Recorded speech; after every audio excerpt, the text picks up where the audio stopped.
Janpadas, the Rajas who performed this big sacrifice were now recognized as the beginning Rajas of Janpadas. Rather than Janas,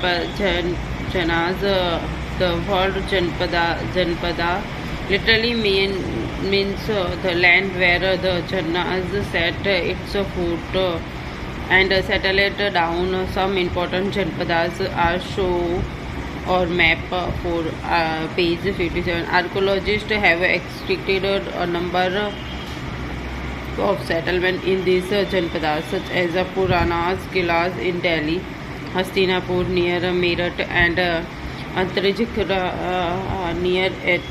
The last two are in Uttar Pradesh. They found that people lived in hunts and kept cattle as other animals. They also grew a variety of crops: rice, wheat, barley, pulses, sugarcane, sesame, and mustard.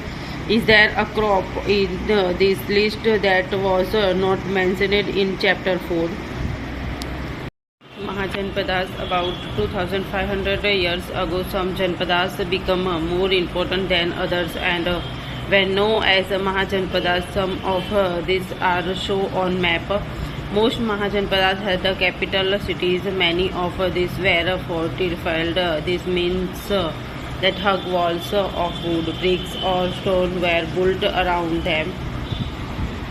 So were probably built because people were afraid of attacks from other kings and needed protections. It is also likely that some rulers wanted to show how rich and powerful they were by building really large, tall, and impressive walls around their cities. Also, in this way, the land and the people living inside the fortified area could be controlled more easily by the king. Buildings such as hug walls required a great deal of planning. Thousands, if not lakhs, of bricks and or stones had to be prepared. This is in turn meant enormous labors provided possibly by thousands of men, women, and children, and research had to be found for all of this. The new Rajas now began maintaining armies. Soldiers were paid regular salaries and maintained by the king throughout the year.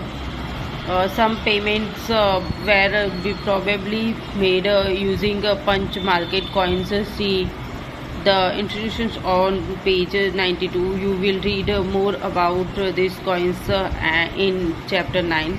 List two ways in which the Rajas of the Mahajanpadas were different from this mentioned in the Rig Veda.